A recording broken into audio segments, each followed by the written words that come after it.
ಇಂದು October 2 Mahatma ಗಾಂಧೀಜಿಯವರ ಜಯಂತಿ.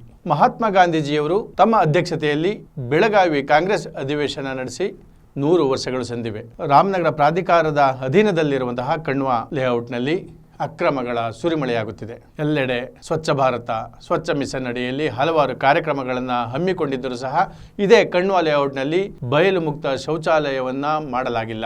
ಈಗಲೂ ಸಹ ಅಲ್ಲಿ ವಾಸಿಸುತ್ತಿರುವ ಗುಲ್ಬರ್ಗಾ, ರಾಯಚೂರು, ಬಳ್ಳಾರಿಯ ಹಲವಾರು ಕೂಲಿ ಕಾರ್ಮಿಕರು ಚೊಂಬು ಅಥವಾ ಬಾಟಲ್ ಹಿಡಿದು ಬಹಿರ್ದೆಸೆಗೆ ಹೋಗುವಂತ ನಿದರ್ಶನ ಪ್ರತಿದಿನವೂ ಕಾಣಿಸುತ್ತಿದೆ. ಇದರ ಜೊತೆಗೆ ಇಡೀ ಕಣ್ವ ಪ್ರಾಧಿಕಾರದಲ್ಲಿ ಇರುವಂತಹ ಜಾಗದಲ್ಲಿ ಶೆಡ್ಗಳನ್ನು ನಿರ್ಮಿಸಿಕೊಂಡಿರುವ ಕೂಲಿ ಕಾರ್ಮಿಕರ ಬಳಿ 300 ರೂಪಾಯಿನಿಂದ 500 ರೂಪಾಯಿವರೆಗೂ ಬಾಡಿಗೆಯನ್ನ ಅಕ್ರಮವಾಗಿ ವಸೂಲು ಮಾಡಲಾಗುತ್ತಿದೆ. ಇದರಲ್ಲಿ ಯಾರೆಲ್ಲ ಭಾಗಿಯಾಗಿದ್ದಾರೆ? ಇದರಲ್ಲಿ ಅಧಿಕಾರಿಗಳಿಗೂ ಭಾಗವಾಗುತ್ತಿದೆಯಾ ಅಥವಾ ಸ್ಥಳೀಯ ರಾಜಕಾರಣಿಗಳು ಅಥವಾ ಸ್ಥಳೀಯ ಅಧಿಕಾರಿಗಳ ಯಾರಾದರೂ ಭಾಗಿಯಾಗಿದ್ದಾರಾ? ಸಂಪೂರ್ಣ ವಿವರವನ್ನು ನಿಮ್ಮ ಮುಂದೆ ಇಡ್ತಾ ಹೋಗ್ತೀನಿ. ನಮಸ್ಕಾರ ಪ್ರಿಯ ಕನ್ನಡ ಮನಸ್ಸುಗಳೇ, ನಾನು ನಿಮ್ಮ ಗೌರ ಶ್ರೀನಿವಾಸ್. ನೀವು ನೋಡ್ತಾ ಇದ್ದೀರಿ ಕರುನಾಡು ಟೈಮ್ಸ್ ಡಿಜಿಟಲ್ ಮೀಡಿಯಾ. ಪ್ರಿಯ ವೀಕ್ಷಕರೇ, ಇಂದು ಗಾಂಧಿ ಜಯಂತಿ, ಅಕ್ಟೋಬರ್ 2 ಗಾಂಧಿ ಜಯಂತಿ, ಅಹಿಂಸಾ ದಿನ. ಸ್ವಚ್ಛ ಭಾರತ, ಸ್ವಚ್ಛ ಮಿಷನ್ ಅಡಿಯಲ್ಲಿ ಹಲವಾರು ಕಾರ್ಯಕ್ರಮಗಳನ್ನು ಕೇಂದ್ರ ಮತ್ತು ರಾಜ್ಯ ಸರ್ಕಾರಗಳು ಹಮ್ಮಿಕೊಳ್ತಾನೆ ಇದೆ. ಇದರ ಜೊತೆಗೆ ಪ್ರತಿ ಶುಕ್ರವಾರ, ಬುಧವಾರ ಹಲವಾರು ಇಲಾಖೆಗಳಲ್ಲಿ ಸ್ವಚ್ಛತಾ ಕಾರ್ಯಕ್ರಮವನ್ನು ಹಮ್ಮಿಕೊಳ್ತಾ ಇದ್ದಾರೆ. ಆದರೂ ಸಹ ಚನ್ನಪಟ್ಟಣ ನಗರದ ಸಾತನೂರು ಮುಖ್ಯ ರಸ್ತೆಯಲ್ಲಿರುವಂತಹ ರಾಮನಗರ ಪ್ರಾಧಿಕಾರಕ್ಕೆ ಸಂಬಂಧಪಟ್ಟಂತಹ ಕಣ್ವ ಲೇಔಟ್ನಲ್ಲಿ ಅಕ್ರಮಗಳ ಸುರಿಮಳೆ ಆಗುತ್ತಿದೆ. ಇಲ್ಲಿ ಒಂದು ಬೃಹತ್ ನೀರಿನ ಟ್ಯಾಂಕ್ ಇದ್ದು ಪಕ್ಕದಲ್ಲಿ ಒಂದು ಪಂಪ್ ಹೌಸ್ ಸಹ ಇದೆ. ಆ ಪಂಪ್ ಹೌಸ್ನಲ್ಲಿ ಇರುವಂತಹ ಪಂಪ್ ಹೌಸ್ನ ನಾನು ನೋಡಿಕೊಳ್ಳುತ್ತೇನೆ ಎಂಬ ಅನಧಿಕೃತ ವ್ಯಕ್ತಿಯೋರ್ವ ಅಲ್ಲಿ ಶೆಡ್ಗಳನ್ನು ನಿರ್ಮಾಣ ಮಾಡಿಸಿ, ಅಂದರೆ ಕೂಲಿ ಕಾರ್ಮಿಕರು ಹಾಕಿಕೊಂಡಿರುವಂತಹ ಶೆಡ್ಗಳಲ್ಲಿ ಕೇವಲ ವಾರಕ್ಕೆ 3 ರಿಂದ 4 ಟ್ಯಾಂಕ್ ನೀರುಗಳನ್ನು ಕೊಡುವ ಮೂಲಕ 300 ರೂಪಾಯಿಯಿಂದ 500 ರೂಪಾಯಿವರೆಗೂ ಬಾಡಿಗೆಯನ್ನು ವಸೂಲಿ ಮಾಡುತ್ತಿದ್ದಾರೆ. ಬಾಡಿಗೆ ಕೊಡ್ತಿರೋಕ್ಕೆಲ್ಲ ಶೆಡ್ಗಳಿಗೆ ಬಾಡಿಗೆ ಕೊಡ್ತೀರಾ? ಯಾರು ಬಾಡಿಗೆ ತಗೊಳ್ಳೋರು? ಈ ಜಾಗದವರು ಯಾರು? ಹೆಸರು ಸುಮ್ಮನೆ ಯಾರು ಕೇಳಿದ್ರೆ ಕೊಟ್ಬಿಡ್ತೀರಾ? ಈಗ ನಾನು ಬಂದು ಕೇಳಿದ್ರೆ ಕೊಟ್ಬಿಡ್ತೀರಾ? ಹೆಸರು ಗೊತ್ತಿಲ್ಲ ನಿಮಗೆ. ಯಾವ ತಾತಪ್ಪ? ಎಲ್ಲಿರೋದವರು? ಅವರೆಲ್ಲ ಬಿಂಚ್ ಅವೆಲ್ಲ ಕಾಯ್ಕೊಂತ ಓ, ಅಲ್ಲಿ ಟ್ಯಾಂಕ್ ಹತ್ರ ಇರೋದು ಅವರ? ಅವರೇ ಕಾಯೋದು. ಏನು ಕಾಯ್ಕೋತೀರಾ? ಜಲ್ಲಿ ಅವು. ಅಲ್ಲಿ ಜಲ್ಲಿ ಕಾಯ್ಕೋತೀರಾ? ಇಲ್ಲಿ ಎಷ್ಟು ಕೊಡ್ತೀರಿ? 300 ರೂಪಾಯಿ. ಯಾವ ಡೇಟಿಗೆ ಬರ್ತಾರೆ ಅವರು? 1-2 ಬರ್ತಾರೆ. 1-2 ಪ್ರತಿ ತಿಂಗಳು 400 ರೂಪಾಯಿ. ಏನು ಕೊಡ್ತಾರೆ ಅವರು ನಿಮ್ಗೆ? ಟಾಯ್ಲೆಟ್ ಗಿಲೆಟ್ ವ್ಯವಸ್ಥೆ, ನೀರು ಗೀರು? ಹಾಂ, ಯಾವ ಟ್ಯಾಂಕಲ್ಲಿ ಎಷ್ಟು ಸೆಡ್ ಇರ್ಬೋದು? ಇಲ್ಲಿ 100 ಸೆಡ್ ಮೇಲೆ ಇದು ಈ ತೋಟದಲ್ಲಿ. ಜೊತೆಗೆ ಆ ಪಂಪ್ ಹೌಸ್ನ ಪಕ್ಕದಲ್ಲಿ ಒಂದು ಔಟ್ ಹೌಸ್ ಅನ್ನು ಸಹ ಯಾರದು ಪರ್ಮಿಷನ್ ಇಲ್ಲದೆ ಯಾರದೋ ಒಬ್ಬ ಸ್ಥಳೀಯ ರಾಜಕಾರಣಿಯ ಹೆಸರನ್ನ ಹೇಳಿಕೊಂಡು ಅವರು ಹೇಳಿದ್ದಾರೆ ನಾನು ನಿರ್ಮಿಸಿಕೊಂಡಿದ್ದೇನೆ ಎಂಬ ಮಾತನ್ನು ಸಹ ಅವರು ಹೇಳುತ್ತಾರೆ. ಅಲ್ಲಿ ಇಡೀ ಕುಟುಂಬ ಸಮೇತ ವಾಸವಾಗಿದ್ದಾರೆ. ಏನ್ ಮಾಡ್ತಾರೆ ಇಲ್ಲಿ? ಇದು ಯಾರು ಕಟ್ಟದಿದ್ದು? ಅದೇ ನಾನು ಆವಾಗ ಇದು ಜಯರಾಮಣ್ಣ ಇದ್ರಲ್ಲ. ಯಾವ? ಜಲ್ಗೆರೆ ಜಯರಾಮಣ್ಣ. ಕೆಳಗೆರೆ ಜಯರಾಮಣ್ಣ ಕಟ್ಕಪ್ಪ ಅಂತಂದು. ಇದನ್ನ ಪರ್ಮಿಷನ್ ಇದು ಕಟ್ಕೊಳ್ಳೋಕೆ ಏನು ಗೊತ್ತು ನಿಮ್ಮ ಹತ್ರ? ನೀವು ಆವತ್ತಿಂದ ಇದು ಅದು ಅದೆಲ್ಲ ಯಾರವ್ರೆ? ಅದಾಗ ಯಾರಿಲ್ಲ. ಅದೇ ಪಂಪ್ ಹೌಸ್ಗಳೆಲ್ಲ ಅದಲ್ಲ. ಪಂಪ್ ಹೌಸ್ ಆವತ್ತಿನಿಂದ ನಾವೇ ಇದ್ದೀನಲ್ಲ ಸರ್. ಯಾವತ್ತಿಂದ ಅಲ್ಲ ಇದೀರಿ? ಯಾವತ್ತಿಂದ ಎಷ್ಟು ವರ್ಷದಿಂದ ಇದ್ದೀರಿ? ಅಲ್ಲ ಈಗ 20-30 ವರ್ಷ ಆಗೈತೆ ನಾನು ಬಂದಿಲ್ಲ. ಏನು ನೋಡ್ಕೋತೀರಿ ಇಲ್ಲಿ? ನಿಮ್ಗೆ ಸಂಬಳ ಕೊಡ್ತಾರಾ? ಇಲ್ಲ, ಸಂಬಳ ಎಲ್ಲಿ ಕುಮಾರಸ್ವಾಮಿಗೆ ಹೊರಟೈತೆ ಸಂಬಳ. ಎಷ್ಟು ಕೊಡ್ತಿದ್ರಾಗ? ಆವಾಗ 1-2 ಸಾವಿರ ಕೊಡ್ತಾಯಿದ್ರು. ಅವ್ನು ಜಯರಾಮಣ್ಣ ಹೋಗಿ ಕೆಳಗೆರೆ ಜಯರಾಮಣ್ಣ ಅಂದ್ರೆ ಅವರು ಏನು ಮಾಡ್ತಾರೆ ಅವರು? ಅದೇ ಅಲ್ಲೇ ಅಲ್ವಾ ನಿಮ್ಮ ಅಂಗಡಿ 2ನೇ ಕ್ರಾಸ್. ಬಿಜೆಪಿ ಅವರೇ ಕಟ್ಕೊಂಡಿದ್ರು. ಆಯ್ತಾನ? ಆಯ್ತು, ಹೆಂಗೆ ಜೀವನ ಸಾಕೊಂಡು ಹೋಗಯ್ಯ. ನಿಮ್ದು ಯಾವರು? ಆನೆಕಲ್ಲು. ಇಲ್ಲೇನು ಮಾಡ್ತೀರಿ ಇದ್ಬಿಟ್ಟು? ಇಲ್ಲೇ ಇನ್ನೇನು ಇಲ್ಲೇ ರಾಜಣ್ಣ, ಅದೇ ಮಂಗ್ಳೂರು ರಾಜಣ್ಣ. ಹಾಕೋಣಿಲ್ಲ ಅವನ ಜೀವನಕ್ಕೆ ಅದೇ. ಇಲ್ಲಿ ಬಾಡಿಗೆ ಎಲ್ಲ ಇಸ್ಕೋತಾರೆ ಅಂತೆಲ್ಲ? ಎಷ್ಟು ಇಸ್ಕೋತೀರಿ? ಎಲ್ಲ ಹಣ ನಿಮ್ಮ ಕಡೆ ಸುಳ್ಳೊಳಗೇನು ನೀರು ಎಲ್ಲ ತರಿಸ್ಕೊಡ್ತೀನಲ್ಲ. ಎಷ್ಟು ತರಿಸ್ಕೊಡ್ತೀರಿ ನೀರು? 300 ರೂಪಾಯಿ ಇಸ್ಕೊಡ್ತೀವಿ.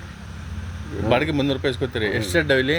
ಅಲ್ಲಿ ಒಂದು 40 ಸೆಡ್ಡನಾವೆ. ಅವ್ರು 100 ಮೇಲೆ ಅಂತ ಲೆಕ್ಕ ಹಾಕ್ತಾರೆ? ಇಲ್ಲ ಯಾಕೆ ಎಲ್ಲ ಇದು ಮಾಡ್ಕೊಂಡು ಇದು ಹೇಳಿದ್ರು.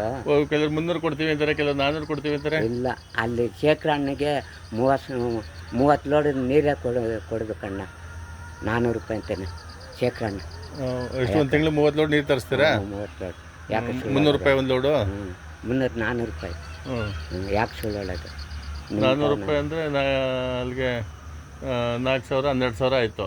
ಈ 100 ಸೆಡ್ಡು 400 ರೂಪಾಯಿ ಅಂತ ಅಂದರೆ? ಇಲ್ಲ, 400 ಒಬ್ಬರು 200 ಕೊಡ್ತಾರೆ, ಒಬ್ಬರು 300 ಕೊಡ್ತಾರೆ. ಯಾರು ಪರ್ಮಿಷನ್ ಕೊಟ್ಟಿದ್ದು ಇಲ್ಲಿ ಬಾಡಿಗೆ? ಆವಾಗ ಆವಾಗ ಇದು ಮಾಡ್ಕೊಂಡು ಹೋಗಿ ಟಾಯ್ಲೆಟ್ ಗೀಲೆಟ್ ಏನಾರು ಕೊಟ್ಟಿದ್ದೀರಾ? ಇಲ್ಲ ಟಾಯ್ಲೆಟ್ ಇಲ್ಲ. ಅಲ್ಲಿ ಬೇರೆ ಯಾರು ನೀವು ಒಬ್ಬರೇನಾ ಇನ್ನಾರು ಪಾರ್ಟ್ನರ್ ಇರ್ತಾರ? ಇನ್ನಾರಿಲ್ಲ.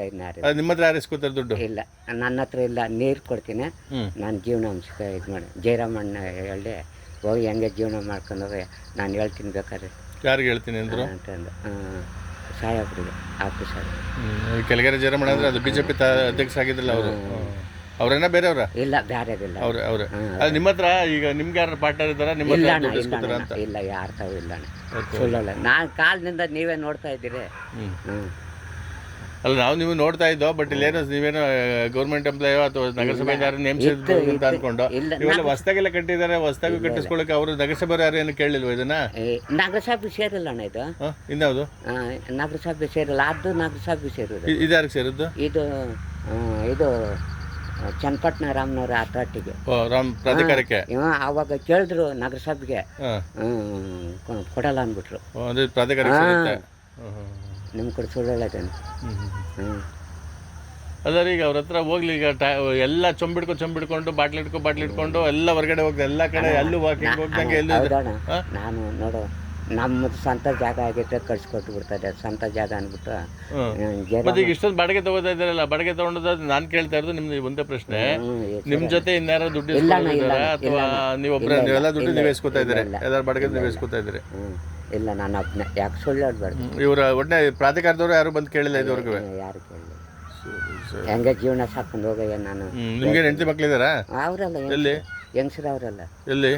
ಇಲ್ಲ, ಅಟ್ ಕಡೆ ಹೋಗ್ಯಾರ, ಸಡ್ಡಿನ ಕಡೆ ತಿರುಗಾಡ್ತಿದಾರೆ ಬಾಡಿಗೆ ವಸೂಲಿಗೆ. ಇಲ್ಲ, 1ನೇ ತಾರೀಕು 2ನೇ ತಾರೀಕು ಕೊಡ್ತೀವಿ, 1ನೇ ತಾರೀಕು 2ನೇ ತಾರೀಕಲ್ಲಿ ಕೊಟ್ಬಿಡ್ಬೇಕು ಅಂದ್ರಲ್ಲ. ಇವತ್ತು ಅಮಾಸೆ ಅಂದ್ಬಿಟ್ಟು ಸುಮ್ಮನೆ ಆಗಿಬಿಟ್ಟು ಅವರು ಅಮಾಸೆ ದೇವ್ರಿಗೂ ಅಂದ್ರೆ ಇಲ್ಲಿ 100 ಸೆಡ್ ಅಂತ ಬಾಡಿಗೆ ನೀವು ಇಸ್ಕೊತಾ ಇದ್ದೀರಿ, ತಿಂಗಳಿಗೆ 1 ಲೋಡ್ ನೀರು ಕೊಡ್ತಾ ಇದ್ದೀರಿ. ನಾನು ಹೌದು, ಯಾಕೆ ಸುಳ್ಳು ಹೇಳಕ್ ಹೋಗಲ್ಲ ನೀವು.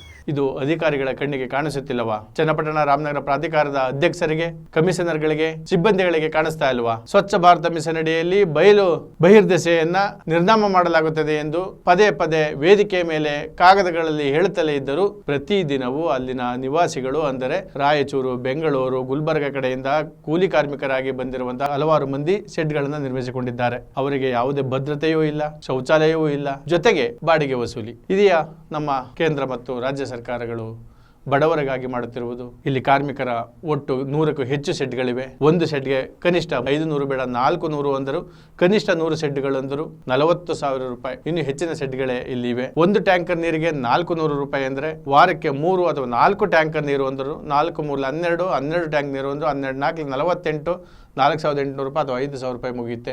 ಇನ್ನು 35,000 ಅವರೇ ಹೇಳುವಂತೆ ಇನ್ನು 35,000 ರೂಪಾಯಿ ಎಲ್ಲಿ ಹೋಗುತ್ತೆ? ಸರ್ಕಾರಕ್ಕೆ ಮತ್ತು ಜನಪ್ರತಿನಿಧಿಗಳಿಗೆ, ಸಂಬಂಧಪಟ್ಟಂತ ಇಲಾಖೆ ಅಧಿಕಾರಿಗಳಿಗೆ ಇದು ಕಣ್ಣಿಗೆ ಕಾಣಿಸುತ್ತಿಲ್ಲವಾ? ಕನಿಷ್ಠ ಪಕ್ಷ ಅವರಿಗೆ 10 ಕುಟುಂಬಗಳಿಗೆ ಒಂದಾದರೂ ಶೌಚಾಲಯವನ್ನ ನಿರ್ಮಿಸಿಕೊಡಬಹುದಲ್ಲವೇ? ಇನ್ನು ಆ ಜನಗಳು ಗುಟ್ಕಾವನ್ನ ಅಗಿದು ಇಡೀ ರಸ್ತೆಯನ್ನೆಲ್ಲ ಗಬ್ಬೆಬ್ಬಿಸುತ್ತಿದ್ದಾರೆ. ಆ ಸರ್ಕಲ್ ನಲ್ಲಿ ನಿಂತ್ಕೊಳ್ಳುವಂತಹ ಜನರಿಂದ, ಅಂದ್ರೆ ಕೂಲಿಗಾಗಿ ಹೋಗುವಂತ ಜನರಿಂದ ಟ್ರಾಫಿಕ್ ಕಿರಿಕಿರಿಯೂ ಹೆಚ್ಚಾಗುತ್ತಿದೆ. ಇದು ಸಹ ಟ್ರಾಫಿಕ್ ಪೊಲೀಸರಿಗಾಗಲಿ ಗೊತ್ತಾಗುತ್ತಲೇ ಇಲ್ಲ. ಇದಕ್ಕೆಲ್ಲ ಒಂದು ಇತಿಶ್ರೀಯನ್ನು ಹಾಡಬೇಕಾಗಿದೆ. ಎಲ್ಲಿಂದಲೋ ಬಂದು ಜೀವನವನ್ನು ಕಟ್ಟಿಕೊಳ್ಳುವಂತಹ ಕೂಲಿ ಕಾರ್ಮಿಕರಿಗೆ ಭದ್ರತೆಯನ್ನು ಒದಗಿಸಬೇಕಾಗಿದೆ. ಅವರಿಗೆ ಶುಚಿತ್ವದ ಮಾತನ್ನ ಹೇಳಬೇಕಾಗಿದೆ. ಅವರ ಭದ್ರತೆಯ ಜೊತೆಗೆ, ಶುಚಿತ್ವದ ಜೊತೆಗೆ ಅವರಿಗೆ ಒಂದು ಬುನಾದಿಯನ್ನ ಕಟ್ಟಿಕೊಡಬೇಕಾಗಿದೆ. ಜೊತೆಗೆ ರಾಮನಗರ ಪ್ರಾಧಿಕಾರದಲ್ಲಿರುವಂತಹ ಕಣ್ವ ಲೇಔಟ್ಗೆ ಸೂಕ್ತ ಭದ್ರತೆಯನ್ನು ಒದಗಿಸಿ ಅಲ್ಲಿ ಅಕ್ರಮವಾಗಿ ನಿರ್ಮಿಸಿಕೊಂಡಿರುವಂತಹ ಕಟ್ಟಡವನ್ನು ತೆರವುಗೊಳಿಸಿ ಅದೇ ಜಾಗದಲ್ಲಿ ವ್ಯಾಪಾರ ಮಾಡಲು ಜಲ್ಲಿ ಡಸ್ಟ್ಗಳನ್ನು ಹಾಕಿಕೊಂಡಿರುವಂತಹ ಯಾರು ವ್ಯವಹಾರಸ್ಥರಿದ್ದರೋ ಅವರ ಮೇಲೂ ಸಹ ಸೂಕ್ತ ಕಾನೂನು ಕ್ರಮವನ್ನು ಕೈಗೊಳ್ಳಬೇಕಾಗಿದೆ. ಈ ಸಂಬಂಧ ಸ್ಥಳೀಯ ನಿವಾಸಿಗಳು, ಸಮಾಜಮುಖಿ ಚಿಂತಕರು ಆದಂತಹ ಮಹೇಶ್ ಮೆಂಗಹಳ್ಳಿ ಮತ್ತು ಸೋಮಶೇಖರಯ್ಯ ನೀಲಕಂಠನಹಳ್ಳಿರವರು ಸಹ ಸರ್ಕಾರ ಮತ್ತು ಅಧಿಕಾರಿಗಳ ವಿರುದ್ಧ ಹಾಗೂ ಈ ಬಾಡಿಗೆ ವಸೂಲಿ ಮಾಡುತ್ತಿರುವವರ ವಿರುದ್ಧವೂ ಸಹ ಮಾತನಾಡಿದ್ದಾರೆ. ಈ ಜಾಗದಲ್ಲಿ ಸಾವಿರಾರು ಕುಟುಂಬಗಳು ಬಳ್ಳಾರಿ, ರಾಯಚೂರು, ಚಿತ್ರದುರ್ಗ, ಬಾಗಲಕೋಟೆ ಆ ಕಡೆಯಿಂದ ಬಂದು ಈ ಜಾಗದಲ್ಲಿ ವಾಸ ಇದ್ದಾರೆ. ಬಟ್ ಇವ್ರಿಗೆ ಯಾವುದೇ ರೀತಿಯಾದಂಥ ಭದ್ರತೆ ಇಲ್ಲ. ಇಲ್ಲಿ ಈ ಇರುವಂಥ ಜಾಗ ಕರ್ನಾಟಕ ಸರ್ಕಾರದ ಆಡಳಿತ ಅಧಿಕಾರದಲ್ಲಿರುವಂಥ ಸರ್ಕಾರದ ಅಂಡರ್ನಲ್ಲಿರುವಂಥ ಪ್ರಾಧಿಕಾರದ ಜಾಗ. ಈ ಜಾಗದಲ್ಲಿ ಅಧಿಕಾರಿಗಳು ಒಂದಿಷ್ಟು ಬಾಡಿಗೆ ಅಂತ ತಗೊತಿದ್ದಾರೆ ಅಂತೇಳಿ ಇಲ್ಲಿಯ ಸ್ಥಳೀಯರು ಹೇಳ್ತಾರೆ. ಆದರೆ ಬಾಡಿಗೆ ತಗೊತಾ ಇರುವಂಥವ್ರು ಯಾರು? ಈ ಬಾಡಿಗೆ ಹಿಂದೆ ಅಧಿಕಾರಿಗಳ ಕೈವಾಡ ಇದೆಯಾ ಮತ್ತು ಇಲ್ಲಿರುವಂಥ ಸೆಕ್ಯೂರಿಟಿಗಳ ಕೈವಾಡ ಇದೆಯಾ ಅನ್ನುವಂಥದ್ದು ಗೊತ್ತಿಲ್ಲ. ಆದರೆ ಈ ಜನಕ್ಕೆ ಇಲ್ಲಿ ಕರೆಂಟ್ ಇಲ್ಲ, ನೀರಿನ ವ್ಯವಸ್ಥೆ ಇಲ್ಲ. ಇವರು ಒಂದು ಬಾಟಲನ್ನು ನೀರು ಇಟ್ಕೊಂಡು ಸುಮಾರು ದೂರಗಳಿಂದ ಹೋಗಿ ತಗೊಂಬಂದು ಇಲ್ಲಿ ಜೀವನ ಮಾಡ್ತಿರುವಂಥ ಸನ್ನಿವೇಶ. ಪ್ರತಿ ದಿವಸ ಬೆಳಗ್ಗೆ ಆದರೆ ಮಹಿಳೆಯರಿರ್ಬೋದು, ಪುರುಷರಿರ್ಬೋದು, ಒಂದು ಬಾಟ್ಲಿ ಇಟ್ಕೊಂಡು, ಒಂದು ಡಬ್ಬ ಇಟ್ಕೊಂಡು ಈ ಸುತ್ತಮುತ್ತ ಪ್ರದೇಶಗಳನ್ನೆಲ್ಲ ಬಯಲು ಮೂತ್ರ ವಿಸರ್ಜನೆಗಾಗಿ ಹೋಗ್ತಾರೆ. ಅಂತಂದರೆ ಇವ್ರಿಗೆ ಯಾವುದೇ ರೀತಿಯಾದಂಥ ಭದ್ರತೆ ಇಲ್ಲ. ಈ ಜನಗಳ ಬಗ್ಗೆ ಕರ್ನಾಟಕ ಸರ್ಕಾರದ ಒಬ್ಬ ಅಧಿಕಾರಿಗಳಿಗೂ ಹಾಗೂ ರಾಜಕಾರಣಿಗಳಿಗೂ ಇವ್ರ ಬಗ್ಗೆ ಒಂದಿಷ್ಟು ಕಾಳಜಿ ಕೂಡ ಇಲ್ಲ. ನಗರ ಪ್ರಾಧಿಕಾರಕ್ಕೆ ಸಂಬಂಧಪಟ್ಟಂತ ಈ ಕಣ್ವಾ ಲೇಔಟ್ನಲ್ಲಿ ಒಂದು ಪಂಪ್ ಹೌಸ್ ಇದೆ, ಒಂದು ಬೃಹತ್ ಟ್ಯಾಂಕ್ ಇದೆ. ಈ ಟ್ಯಾಂಕ್ ಪಕ್ಕದಲ್ಲಿ ಒಂದು ಔಟ್ ಹೌಸ್ ಕಟ್ಟಿದ್ದಾರೆ. ಇದ್ರ ಬಗ್ಗೆ ಏನಾದ್ರು ಮಾಹಿತಿ ಇದೆಯಾ ಮಹೇಶ್ ನಿಮಗೆ? ಇಲ್ಲ, ಇದ್ರ ಬಗ್ಗೆ ಇಲ್ಲಿ ಸ್ಥಳೀಯವಾಗಿ ಯಾರಿಗೂ ಮಾಹಿತಿ ಇಲ್ಲ. ಅಲ್ಲಿರುವಂಥ ವ್ಯಕ್ತಿನ ಕೇಳಿದ್ರೆ ನಾನು ಪ್ರಾಧಿಕಾರದಿಂದ ಎಂಪ್ಲಾಯ್ ನಾನು ಅಂತ ಹೇಳ್ತಾರೆ. ಬಟ್ ಅವ್ರಿಗೆ ಇಲ್ಲಿ ಮನೆ ಕಟ್ಕೊಂಡು ಇಲ್ಲಿ ವಾಸ ಮಾಡೋದಕ್ಕೆ ಯಾರು ನೇಮಕ ಮಾಡಿದ್ದಾರೆ ಅನ್ನುವಂಥದ್ದು ಗೊತ್ತಿಲ್ಲ. ಆದರೂ ಕೂಡ ಅಕಸ್ಮಾತಾಗಿ ಏನಾದರೂ ಅವ್ರಿಗೆ ಪ್ರಾಧಿಕಾರದವರೇ ಹೇಳಿದರೆ ಪ್ರಾಧಿಕಾರದವ್ರು ಯಾಕೆ ಈ ಜಾಗನ ಡೆವಲಪ್ಮೆಂಟ್ ಮಾಡಿಲ್ಲ, ಮತ್ತು ಇಲ್ಲಿ ಯಾಕೆ ಹಗಲು ದರೋಡೆ ನಡೀತಾ ಇದೆ. ಇಲ್ಲಿ ಈ ಪಂಪ್ ಹೌಸ್ ಪಕ್ಕದಲ್ಲೇ ಒಂದು ಮನೆ ಕಟ್ಕೊಂಡು ಅಲ್ಲಿ ವಾಸವಾಗಿ ಇದ್ಕೊಂಡು ಈ ಬಾಡಿಗೆಗಳನ್ನೆಲ್ಲ ತೊಗೊತಾ ಇದ್ದಾನೆ, ಯಾಕೆ ಅವ್ರ ಮೇಲೆ ಕ್ರಮ ತಗೊಂಡಿಲ್ಲ ಅನ್ನುವಂಥದ್ದು ಕೂಡ ಇಲ್ಲಿಯ ಸ್ಥಳೀಯ ನಿವಾಸಿಗಳು ಅದನ್ನು ಪ್ರಶ್ನೆ ಮಾಡುವಂಥದ್ದಾಗಿದೆ. ಪ್ರಾಧಿಕಾರದ ಜಾಗ, ಹೌಸಿಂಗ್ ಬೋರ್ಡ್ ಜಾಗಗಳಲ್ಲಿ ಹಲವಾರು ಕನಿಷ್ಠ 300ಕ್ಕೂ ಹೆಚ್ಚು ಶೆಡ್ಗಳು ಈ ರೀತಿಯಲ್ಲಿ ನಿರ್ಮಾಣವಾಗಿವೆ. ಎಲ್ಲೂ ಸಹ ಅವರಿಗೆ ಭದ್ರತೆಯಾಗಲಿ ಶುಚಿತ್ವಕ್ಕಾಗಲಿ ಜಾಗ ಇಲ್ಲ. ಇದರ ಜೊತೆಗೆ ಖಾಸಗಿಯಾಗೂ ಸಹ ಹಲವಾರು ಜಾಗ ಇರುವವರು ಅಲ್ಲಿ ಸೆಡ್ಗಳನ್ನು ನಿರ್ಮಾಣ ಮಾಡಲು ಅವಕಾಶ ಮಾಡಿಕೊಟ್ಟಿದ್ದಾರೆ. ಅಲ್ಲಿಯೂ ಸಹ ಅವರು ಸಹ ಬಾಡಿಗೆಯನ್ನು ವಸೂಲಿ ಮಾಡಿದರೂ ಯಾವುದೇ ಒಂದು ಸಣ್ಣ ಶೌಚಾಲಯವನ್ನಾಗಲಿ ಕುಡಿಯುವ ನೀರನ್ನಾಗಲಿ ಒದಗಿಸುತ್ತಿಲ್ಲ. ಈ ಖಾಸಗಿಯಲ್ಲಿ ಜಾಗ ಕೊಟ್ಟಿರುವವರ ಮೇಲೂ ಸಹ ಕ್ರಮವನ್ನು ಕೈಗೊಳ್ಳಬೇಕಾಗಿದೆ. ಚನ್ನಪಟ್ಟಣದ ಸಾತನೂರು ಮುಖ್ಯ ರಸ್ತೆಯಲ್ಲಿ ಕಾಂಗ್ರೆಸ್ ಭವನ, ಒಂದು ದೊಡ್ಡ ಮಟ್ಟದ ಕೆಪಿಸಿಸಿ ಕಚೇರಿಯನ್ನು ನಿರ್ಮಾಣ ಮಾಡಲಾಗುತ್ತಿದೆ. ಈ ನಿರ್ಮಾಣ ಮಾಡುತ್ತಿರುವಂಥ ಪಕ್ಕದಲ್ಲೂ ಸಹ ಹಲವಾರು ಸೆಟ್ಗಳಿವೆ. ರಾಜಕಾರಣಿಗಳು ಪ್ರತಿದಿನ ಒಂದಲ್ಲ ಒಂದು ರೀತಿಯಲ್ಲಿ ಅಭಿವೃದ್ಧಿಯ ಮಂತ್ರವನ್ನು ಜಪಿಸುತ್ತಿದ್ದರೆ, ಇಂತಹ ಬೃಹತ್ ಕಟ್ಟಡ ನಿರ್ಮಾಣವಾಗುತ್ತಿದ್ದರೂ ಸಹ ಅದರ ಪಕ್ಕದಲ್ಲೇ ಅದಕ್ಕೆ ಹೊಂದಿಕೊಂಡಂತೆ ಇರುವಂತಹ ಕೂಲಿ ಕಾರ್ಮಿಕರನ್ನು ಗಮನಿಸದಿರುವುದು ಖೇದವನ್ನು ಉಂಟು ಮಾಡುತ್ತಿದೆ. ಇವಕ್ಕೆಲ್ಲ ಅಧಿಕಾರಿಗಳು ಮತ್ತು ರಾಜಕಾರಣಿಗಳು ಶೀಘ್ರವಾಗಿ ಉತ್ತರಿಸುವುದರ ಜೊತೆಗೆ ಅವರಿಗೆ ಭದ್ರತೆ ಮತ್ತು ಶೌಚಾಲಯವನ್ನು ಒದಗಿಸಿಕೊಡಬೇಕಾಗಿದೆ. ಮತ್ತೊಮ್ಮೆ ಮತ್ತೊಂದು ಸುದ್ದಿಯ ಮುಖಾಂತರ ತಮ್ಮ ಮುಂದೆ. ನಮಸ್ಕಾರ.